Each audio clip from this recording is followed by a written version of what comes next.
আজকে আমাদের আলোচনার প্রথম ভাগে থাকবে আমরা যে বিভিন্নভাবে বায়ু নিই তার আবার কিছু ভাগ আছে। সেই সব ভাগগুলো নিয়ে আমরা কিছু আলোচনা করব। পরবর্তীতে আমরা যে ফুসফুস থেকে অক্সিজেনটা কোষের মধ্যে নিলাম, রক্তের মধ্যে নিলাম, সেখানে কি কি হয় তাকে আমরা বলি ট্রান্সপোর্ট অফ অক্সিজেন। তাছাড়া ট্রান্সপোর্ট অফ CO2, সমগ্র শ্বসনটা কিভাবে নিয়ন্ত্রিত হয়, এবং সবশেষে আমরা আলোচনা করব শ্বসন সম্পর্কিত কিছু রোগের সম্বন্ধে। প্রথম স্লাইড দেখা যাচ্ছে স্পাইরোমেট্রি টেস্ট। আমরা এখানে একটা দেখতে পাচ্ছি, একজন মানুষের মুখের মধ্যে একটা নল ঢোকানো হয়েছে এবং একটা কম্পিউটারের স্ক্রিনে সেগুলো উঠছে। আমরা একটা একটা করে আলোচনা করি। প্রথমে আমরা আলোচনা করি টাইডাল ভলিউম কাকে বলে। টাইডাল ভলিউম মানে স্বাভাবিক প্রশ্বাসের মাধ্যমে গৃহীত বায়ু বা স্বাভাবিক নিঃশ্বাসের মাধ্যমে বর্জিত বায়ু। এর পরিমাণ হলো 500 সিসি। পরবর্তীতে আসি IRV, ইন্সপিরেটরি রিজার্ভ ভলিউম। এটার মানে কি? বলপূর্বক প্রশ্বাসের মাধ্যমে যে বায়ুটা আমাদের ফুসফুসে গৃহীত হচ্ছে তাকে বলা হয়। এর পরিমাণ 3000 সিসি বা 3 লিটার। এবার আসি এক্সপিরেটরি রিজার্ভ ভলিউম বা ERV, ঠিক উল্টোটা, অর্থাৎ বলপূর্বক নিঃশ্বাসের মাধ্যমে বর্জিত বায়ুকে বলা হয় ERV, যার স্বাভাবিক পরিমাণ 1 লিটার। এখানে প্রসঙ্গত বলে রাখি, এই যে 3 লিটার বা 1 লিটারটা বললাম, এটা সাধারণত খুব পরিশ্রম করে, ধরুন খেলোয়াড় ইত্যাদি মানুষের ক্ষেত্রে দেখা যায়। স্বাভাবিক মানুষ যারা অতটা পরিশ্রম করে না তাদের এই ভ্যালুটা কিছুটা কম আসবে। এবার আমরা আসি ভাইটাল ক্যাপাসিটি কাকে বলে। আমরা পরের স্লাইডটা দেখি। এখানে আমরা দেখতে পাচ্ছি IRV, দেখতে পাচ্ছি ERV, দেখতে পাচ্ছি। এবার আসি VC মানে কি? Vital capacity. VC মানে ভাইটাল ক্যাপাসিটি। আমি যে তিনটে কথা বললাম তার যোগফলটাই হলো VC, অর্থাৎ IRV মানে 3 লিটার, ERV 1 লিটার, এবং টাইডাল ভলিউম অর্থাৎ 500 সিসি নিয়েছিলাম, 500 সিসি ছেড়েছিলাম, তাই এর মোট পরিমাণ হলো 5 লিটার। এখন এই ভাইটাল ক্যাপাসিটিকে আবার কিছু কিছু শর্ত নিয়ন্ত্রণ করে। যেমন ধরুন, বৃদ্ধ বয়সে এই বায়ুধারকত্ব কমে যাবে। পুরুষের বায়ুধারকত্ব স্ত্রী অপেক্ষা একটু বেশি হয়। যেমন পুরুষে যদি 4.5 থেকে 5 হয়, তাহলে মহিলাদের ক্ষেত্রে 3.5 থেকে 4। শুয়ে থাকা, চেয়ারে বসা অবস্থাতেই বেশি হবে। এছাড়া আয়তন যদি বাড়ে দেহের, তাহলেও এই ভাইটাল ক্যাপাসিটি বাড়ে। এখন আমরা জোরে নিঃশ্বাসের পরে যে বায়ুটা থেকে গেল তাকে কি বলে? তাকে বলে RV, রেসিডুয়াল ভলিউম বা অবশিষ্ট বায়ু, যার পরিমাণ হলো 1.2 লিটার। এখন এই ভাইটাল ক্যাপাসিটি এবং রেসিডুয়াল ভলিউমকে যদি আমরা যোগ করি, তাহলে কি আসবে? Total lung capacity. তাহলে আসবে টোটাল লাং ক্যাপাসিটি।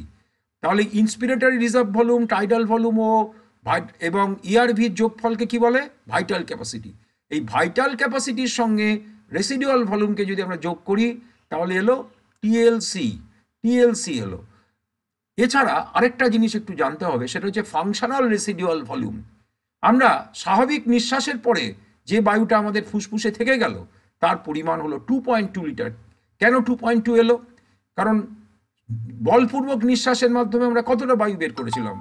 আমরা বের করেছিলাম 1 লিটার, কিন্তু থেকে গিয়েছিল কত? 1.2 লিটার। তাহলে মোট কত হলো? 2.2 লিটার। সেই জন্য 2.2 লিটারটা হলো ফাংশনাল রেসিডুয়াল ভলিউম।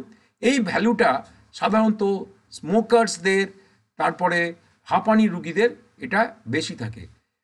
আগের দিনের পড়ার একটা জায়গা আমরা একটু আলোচনা করি। আমরা এটা আলোচনা করেছিলাম অ্যানাটমিক্যাল ডেড স্পেস, অর্থাৎ আমাদের নাসাবিবর থেকে টার্মিনাল ব্রঙ্কিওল অবধি, বিশেষত ট্র্যাকিয়া থেকে টার্মিনাল ব্রঙ্কিওল অবধি যেখানটায় কাটলেস থাকে, সেখানে রক্তজালিকা না থাকার ফলে 150 সিসি বায়ু, আমি যে এক্ষুনি আলোচনা করলাম 500 সিসি বায়ু আমরা গ্রহণ করলাম, তার 150 সিসি বায়ু কিন্তু এই স্থানটায় থেকে যায়। এই জায়গাটাকে বলে অ্যানাটমিক্যাল ডেড স্পেস এবং বায়ুটাকে বলা হয় অ্যানাটমিক্যাল ডেড স্পেস এয়ার।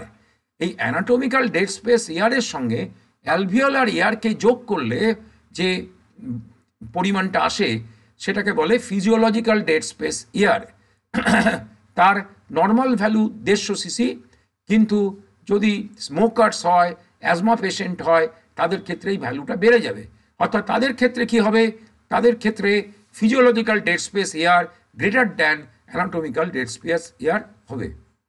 এই ছবিটাও আমরা আগের দিন আলোচনা করেছি, তো তবু একবার বুঝিয়ে দিচ্ছি। সেটা হলো আমরা যখন স্বাভাবিক প্রশ্বাস করছি তখন দেখুন ডায়াফ্রামটা আমাদের নেমে গেছে, এবং ডায়াফ্রাম নেমে যাওয়ার ফলে আমাদের বায়ুচাপ এখানে কমে গেছে। আর আমাদের এই মধ্যচ্ছদটা কেমন একটা ডোম শেপেড, এটাই যদি তিমি হয় তাহলে কিন্তু স্ট্রেট টাইপ হয়, আর এক্সহলেশনের সময় এটা আবার নিজের জায়গায় ফিরে এসছে, সেটার ছবি এখানে দেখা যাচ্ছে। আমরা এবার আসি, এই যে বিভিন্ন রকম বায়ু আমরা পেলাম, অর্থাৎ প্রশ্বাস বায়ু, নিঃশ্বাস বায়ু, অ্যালভিওলার বায়ু। এখানে লক্ষ্য করুন যে কার্বন ডাই অক্সাইডের পার্সেন্টেজ অ্যালভিওলার বায়ুতে সবচেয়ে বেশি, কিন্তু দেখুন অ্যালভিওলার বায়ু থেকে যে কার্বন ডাই অক্সাইডটা যাচ্ছে সেটাই নিঃশ্বাস বায়ুতে যাচ্ছে, তাহলে পার্সেন্টেজটা বেশি হলো কেন? কারণ অ্যালভিওলার বায়ুর মোট পরিমাণ 350 সিসি। এই 350 সিসি এলো কি করে? 500 সিসি আমরা নিয়েছিলাম, তার 150 সিসি কিন্তু অ্যানাটমিক্যাল ডেড স্পেস এয়ারে থেকে গেছে, সুতরাং অ্যালভিওলাসে গেল কত? 350 সিসি। সেই 350 সিসির সঙ্গে 500 সিসিকে যদি আমরা কম্পেয়ার করি, তাহলে percentage wise alveolar এয়ারে carbon die oxide বা জলীয় বাষ্প বা নাইট্রোজেন, যেটা আদান প্রদানই হয় না, সেগুলো সবের পরিমাণ বা পার্সেন্টেজ বা শতকরা মান আমরা দেখতে পাচ্ছি আমাদের যে বর্জিত বায়ু বা এক্সপায়ার্ড এয়ার তার ভ্যালু থেকে বেশি রয়েছে, বিশেষত কার্বন ডাই অক্সাইড এবং nitrogen. Carbon die oxide 3.8%, অ্যালভিওলারে 5%, nitrogen 75.4, একটু বেড়েছে 75.6। স্নায়বিক নিয়ন্ত্রণের যে বিষয় সেটা আমরা আলোচনা করলাম। এছাড়া আরও কয়েকটা রিসেপ্টরের কথা আমরা এই ছবিতে দেখি। আমাদের স্ট্রেচ রিসেপ্টর আছে লাংসে। ধরুন আপনি ব্যায়াম করছেন, তাহলে আপনার প্রসারিত হবে। এই স্ট্রেচ রিসেপ্টর থেকেও খবর আমাদের অ্যাপনিউস্টিক সেন্টার এবং ডিআরজির মাধ্যমে আমাদের শ্বসন হয়। অনেক সময় যখন কাশি, অর্থাৎ কাশির উদ্রেক হয়, অর্থাৎ উত্তেজিত হয়ে যায়, সেখানে ইরিটেন্ট রিসেপ্টরও কাজ করে। সুতরাং আমাদের রিসেপ্টরগুলো কী কী আরেকবার আলোচনা করি। কিমো রিসেপ্টর রাসায়নিক গ্রাহক, স্ট্রেচ রিসেপ্টর বা প্রসারণ গ্রাহক, ইরিটেন্ট রিসেপ্টর বা উত্তেজক গ্রাহক। পরবর্তীতে আমরা আলোচনায় আসি হাইপোক্সিয়ায়। হাইপোক্সিয়া কি? রক্তে অক্সিজেনের পরিমাণ হ্রাস। এই হাইপোক্সিয়া আবার 4 রকমের হয়। আমরা প্রথম স্লাইডে কি দেখতে পাচ্ছি? আমরা দেখতে পাচ্ছি হাইপোক্সিক হাইপোক্সিয়া। এটা কখন হয়? যেমন ধরুন আপনি যদি অনেক ওপরে পাহাড়ে যান, যদি গলাটা চেপে ধরা হয়, অর্থাৎ আপনার পার্শিয়াল অক্সিজেন প্রেশার যদি কমে যায়, তাহলেই হাইপোক্সিয়া দেখা যায়। আমরা পরেরটায় দেখি, যদি আপনি কোনো বিষাক্ত বস্তুর সংস্পর্শে আসেন, যেমন সায়ানাইড, সে কি করে?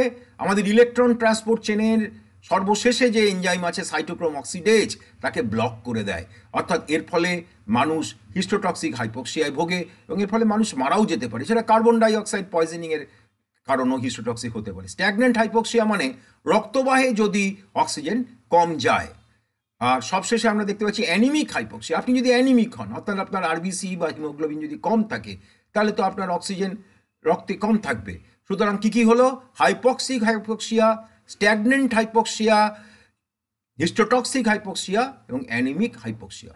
এবার আমরা আসি অ্যাক্লিমেটাইজেশন বা আবহ সহিষ্ণুতায়। আপনি পাহাড়ে উঠতে চান, তাহলে আপনি একটা জায়গায় অনুশীলন করবেন। তাহলে সেই অনুশীলনটা কীরকম হবে? প্রথমে আপনার ইমিডিয়েট কি চেঞ্জ হবে? দেখুন, আপনি যেই পাহাড়ে গেলেন, সঙ্গে সঙ্গে আপনার পার্শিয়াল প্রেশারটা, অক্সিজেনের পার্শিয়াল প্রেশারটা কমে যাওয়ার ফলে আপনার কিডনির জাক্সটাগ্লোমেরুলার কোষ থেকে রেনাল এরিথ্রোপয়েটিক ফ্যাক্টর বেরোবে, যা এরিথ্রোপয়েটিন তৈরি করে লোহিত অস্থিমজ্জার হিমোসাইটোব্লাস্টকে উদ্দীপিত করে লোহিত কণিকার সংখ্যা বাড়াবে। সেটাই বলা আছে ইনক্রিজ আরবিসি নাম্বার। এছাড়া স্প্লিন, যেখান থেকে লোহিত কণিকা আমাদের সাপ্লাই করে, তার কাজও বেড়ে যাবে। পালমোনারি ভেন্টিলেশন আগের দিন আলোচনা করেছিলাম, সেই পালমোনারি ভেন্টিলেশন রেট বেড়ে যাবে। অপরদিকে পরবর্তী পরিবর্তন কি কি হবে? রেড বোন ম্যারো থেকে আরও বেশি পরিমাণ আরবিসি তৈরি হবে। এবার আসি আমরা পরের জায়গায়। আমরা যদি 8,000 থেকে 12,000 ফুট বা 18,000 ফুটেরও বেশি চলে যাই, তাহলে কিন্তু এই অ্যাক্লিমেটাইজেশন আমাদের কাজে আসবে না। তখন আমরা পর্বত পীড়া বা মাউন্টেন সিকনেসের পাল্লায় পড়ব। এর ফলে আমাদের ক্লেশদায়ক শ্বসন হবে, আমাদের পালস রেট বেড়ে যাবে, আমাদের বমি বমি ভাব বা নসিয়া দেখা যাবে, আমরা অজ্ঞান হয়ে যেতে পারি। এই ঘটনাগুলো দেখা যাবে। আমি আগের দিন আপনাদের বলেছিলাম যে ক্লারা কোষ এবং টাইপ 2 অ্যালভিওলার কোষ থেকে কি বেরোয়? Lung surfactant. কোনো মানুষের যদি এই লাং সারফেক্টেন্ট তৈরি না হয় সেই রোগটাকে বলে রেসপিরেটরি ডিস্ট্রেস সিনড্রোম। আপনি একটা ঘরে বসে আছেন, আপনি ঘরে বসে সিগারেট খাচ্ছেন, ঘরে অক্সিজেনের অভাব দেখা গেল, কার্বন মনোক্সাইড বেড়ে গেল। এই কার্বন মনোক্সাইড যদি হিমোগ্লোবিনের সঙ্গে বিক্রিয়া করে তাহলে স্থায়ী যৌগ তৈরি করে, তার নাম হচ্ছে কার্বক্সি হিমোগ্লোবিন। এই কার্বক্সি হিমোগ্লোবিন অর্থাৎ কার্বন ডাই অক্সাইড এবং অক্সিজেন দুটোই যদি থাকে তাহলে কার্বন মনোক্সাইড হিমোগ্লোবিনের সঙ্গে 200 গুণ আগে অক্সিজেনের থেকে বিক্রিয়া করবে এবং এর ফলে মানুষের মৃত্যু হতে পারে। আমরা এবার আসি কিছু সমস্যায়। ক্রনিক ব্রঙ্কাইটিস, যে মানুষ প্রচুর সিগারেট খায় তার ব্রঙ্কাসে বারবার উদ্দীপনার ফলে মিউকাসের পরিমাণ বেড়ে যায়, তার ফলে ক্রনিক ব্রঙ্কাইটিস দেখা যায়, বারবার কাশি হয়, মিউকাস উৎপন্ন হয়, সেটা লক্ষ্য করা যায়। আচ্ছা, পরের রোগের ক্ষেত্রে আমরা এখানে দেখতে পাচ্ছি ক্রনিক ব্রঙ্কাইটিসে মিউকাসের পরিমাণ কত বেশি রয়েছে। আমরা এরপরে আসি আরেকটা খুব বড় সমস্যায়। ধূমপান করা ব্যক্তি বা কোনো ইনডোর পলিউশন, অভ্যন্তরীণ ঘরের দূষণ বা ধরুন বহিস্থ কোনো দূষণের পাল্লায় পড়লেন, তাহলে যে রোগটা হয় তার নাম হচ্ছে এমফাইসিমা। এই রোগে কি হয়, আমাদের যে অ্যালভিওলাসের যে ওয়াল সেটা নষ্ট হয়ে যায়। আমি এর কারণটা একটু ব্যাখ্যা করছি। ধরুন ধূমপায়ী একটি ব্যক্তি যার মধ্যে এমফাইসিমা সবচেয়ে বেশি দেখা যায়, তাদের ক্ষেত্রে কি হয়, আলফা অ্যান্টিট্রিপসিন বলে একটা উৎসেচক নিষ্ক্রিয় হয়ে যায়। এমনি অধূমপায়ীদের ক্ষেত্রে সেটা সক্রিয় থাকে, ফলে ইলাস্টেজ বলে উৎসেচকটাকে সে নিষ্ক্রিয় রাখে। কিন্তু এক্ষেত্রে যেহেতু আলফা অ্যান্টিট্রিপসিন নিষ্ক্রিয় হয়ে গেছে, ফলে ইলাস্টেজ সক্রিয় হয়ে গিয়ে ফুসফুসের বা অ্যালভিওলাসের মধ্যে যে পিত্ততন্তু বা ইয়েলো ফাইবার বা ইলাস্টিন ফাইবার তাকে নষ্ট করে দিল। তাহলে ইলাস্টিন ফাইবার নষ্ট হয়ে যাওয়ার ফলে ফুসফুসের স্থিতিস্থাপকতা নষ্ট হয়ে গেল, কিন্তু তার জায়গায় শ্বেততন্তু জমতে পারে, তাকে ফাইব্রোসিস বলে, এবং সেই সঙ্গে অ্যালভিওলাসের ওয়াল নষ্ট হয়ে গিয়ে ওখানে কিছু বায়ু থেকে গেল। আমাদের আলোচনার একদম প্রথমে আমি একটা কথা বলেছিলাম, ধূমপায়ী ব্যক্তিদের physiological dead space air is greater than anatomical dead space air. কেন? কারণ এটা যদি নষ্ট হয়ে যায় তাহলে কি হবে, তাহলে ওখানে কিছু বায়ু সর্বদা থেকে যাবে, সেটা বলা হয় অ্যালভিওলার বায়ু। আমরা একটু দেখে নিই। দেখুন, নর্মাল এতে প্রাচীর দেখতে পাচ্ছি, এখানে দেখুন প্রাচীর দেখতে পাচ্ছেন না, গহ্বরগুলো বড় হয়ে গেছে এবং সেগুলো ড্যামেজ অ্যালভিওলাই বলা হচ্ছে তাকে। এছাড়া সিগারেট ধূমপায়ী ব্যক্তিদের আরেকটা ঘটনা ঘটে। আমাদের প্রাক্তন মুখ্যমন্ত্রী বুদ্ধদেব ভট্টাচার্য যে রোগে আক্রান্ত ছিলেন, ক্রনিক অবস্ট্রাকটিভ পালমোনারি ডিজিজ, তাতে কি হয়, বুক শাঁসা করে, কষ্টদায়ক শ্বসন বা ডিসপোনিয়া দেখা যায়, বারবার কাশি উদ্বেগ হয়, ওয়েট লস হয়, ক্ষুধামন্দ হয়, সেটা দেখা যায়। ক্রনিক ব্রঙ্কাইটিস এবং এমফাইসিমার আরেকবার ছবি দেখানো হচ্ছে। এছাড়া আরও কিছু রোগ, এই আমাদের রেসপিরেটরি রোগ আছে, ব্রঙ্কাইটিস, অ্যাসবেস্টোসিস, অ্যাজমা, ব্রঙ্কোপালমোনারি ইত্যাদি ইত্যাদি। এবার আমরা আসি আমাদের একটা খুব বড় সমস্যা, সেটা কিন্তু রোগ নয়, সেটা একটা অ্যালার্জি বা হাইপার সেন্সিটিভিটি, তার নাম অ্যাস্থমা। এই অ্যাস্থমা কত রকম ভাগে ভাগ করা যায়। অ্যাস্থমাকে আমরা দুভাগে ভাগ করছি, ব্রঙ্কো অ্যাজমা এবং কার্ডিয়াক অ্যাজমা।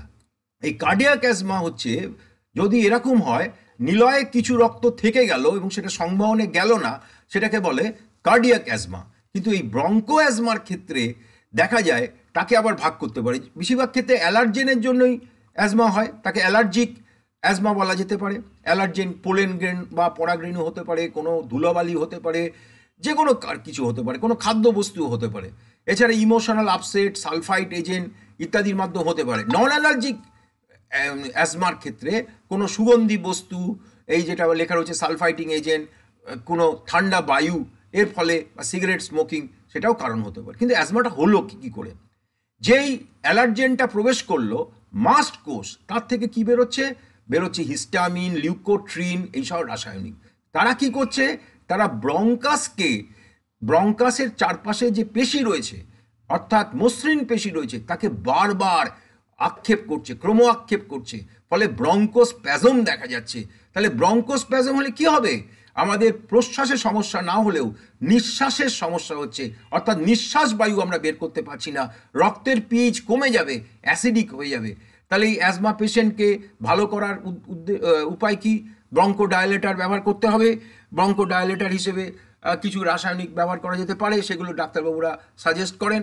কিন্তু মনে রাখতে হবে, একটা অ্যাজমা পেশেন্টের যে যে কারণে, বিশেষ করে অ্যালার্জিক যেখানে, সেক্ষেত্রে যে যে জিনিস অ্যালার্জিক রয়েছে সেগুলো শনাক্ত করে তাদের সেখানে না গেলে তবেই এই সমস্যা মিটতে পারে। এছাড়া পারিবারিক অ্যাজমার যদি ইতিহাস থাকে তাহলে 2 থেকে 3 গুণ এই অ্যাজমার সমস্যা বেশি দেখা যায়। আমরা এই স্লাইডে ব্রঙ্কিয়াল অ্যাজমার একটা স্লাইড দেখতে পাচ্ছি। তাহলে ব্রঙ্কাসে যদি সমস্যা হয় তাহলে এই ব্রঙ্কাসটা ছোট হয়ে যাচ্ছে। দেখুন ব্যাসটা কত, দেখুন নর্মাল ব্রঙ্কাসটা কত বড় ব্যাসের রয়েছে, আর অ্যাজমাটিক ব্রঙ্কিওলটা দেখুন কত ছোট রয়েছে। তাহলে ছোট থাকলে বায়ুটা ঠিকমতো যাবে না।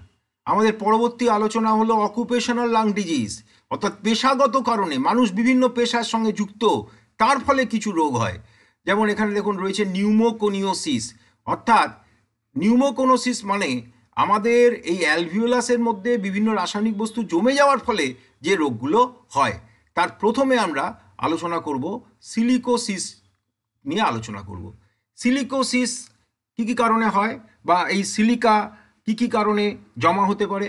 ধরুন একটা স্যান্ড ব্লাস্টিং হয়েছে, ধরুন একটা মাইনিং হয়েছে, গ্লাসের তৈরি করার কারখানা, বা ধরুন একটা সেরামিক কারখানা, বা একটা বাড়ি ধরুন ভাঙা হচ্ছে, ডিসমেন্টেলিং করা হচ্ছে।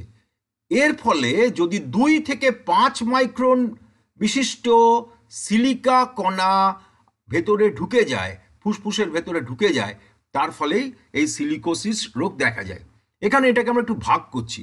প্রথমে আসুন, যদি অ্যাকিউট এই সিলিকোসিস হয়, এটা 1 থেকে 2 বছরের মধ্যে বা 5 বছরের মধ্যেই হতে পারে। অ্যাক্সিলারেটেড 3 থেকে 10 বছরের মধ্যে হতে পারে।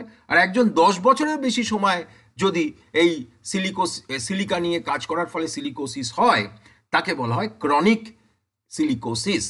এই রোগগুলোর আগে আমরা আরেকটা রোগ আলোচনা করি, অ্যাসবেস্টাস ফাইবার যদি জমে যায়। দেখুন ফুসফুসের একটা স্লাইড রয়েছে, এক্স রে রয়েছে, সেখানে আমরা দেখতে পাচ্ছি অ্যাসবেস্টাসের তন্তুগুলো জমে গিয়ে অ্যাসবেস্টোসিস হচ্ছে।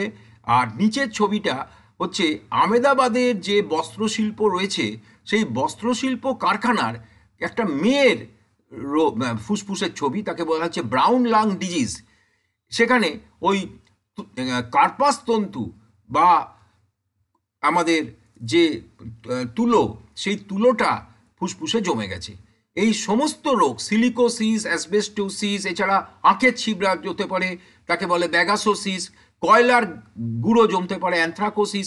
এই সমস্ত রোগগুলোর লক্ষণটাকে আমি একসঙ্গে আলোচনা করছি। এই সমস্ত রোগে শ্বাসকষ্ট দেখা যায়, বুকে সাঁই সাঁই আওয়াজ হয়, দীর্ঘস্থায়ী কাশি দেখা যায়, ক্ষুধামান্দ্র দেখা যায়, এবং আমরা যে ভিসি অর্থাৎ ভাইটাল ক্যাপাসিটি এবং টোটাল লাং ক্যাপাসিটি এগুলো কমে যায়। সুতরাং মানুষ যেখানে কাজ করছে সেখানে খুব সাবধানতা অবলম্বন করতে হবে। তাদের যারা কাজ দিচ্ছে তাদেরও মনে রাখতে হবে যে মাস্ক ব্যবহার করা বা অন্যান্য, যাতে এই জিনিসগুলো তারা এক্সপোজারে না আসে সেই চেষ্টাটা করতে হবে। সেই যদি সেটা আসে তাহলে দেখুন অ্যালভিওলাস স্যাক কীভাবে হয়ে যায়। অর্থাৎ আমরা রোগের আলোচনা করলাম বিভিন্ন ধরনের, আমরা আলোচনা করলাম এমফাইসিমার, আমরা আলোচনা করলাম সিওপিডি আলোচনা, আমরা অ্যাজমার কথা বলেছি, এবং অকুপেশনাল ডিজিজের ক্ষেত্রে সিলিকোসিস, অ্যাসবেস্টোসিস এবং ব্রাউন লাং ডিজিজ আলোচনা হলো।